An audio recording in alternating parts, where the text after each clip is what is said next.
गरुडगमन तव चरणकमलमिह मनसि लसतु मम नित्यम् गरुडगमन तव चरणकमलमिह मनसि लसतु मम नित्यम् मनसि लसतु मम नित्यं मम तापमपाकुरु देवा मम पापमपाकुरु देवा मम तापमपाकुरु देवा मम पापमपाकुरु देवा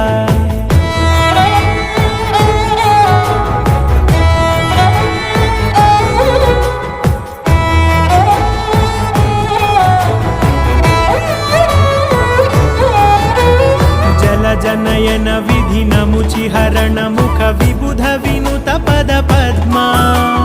जल जनयन विधि नमुचिहरण मुख विबुध विनुत पद पद्मा विबुध विनुत पद पद्मा।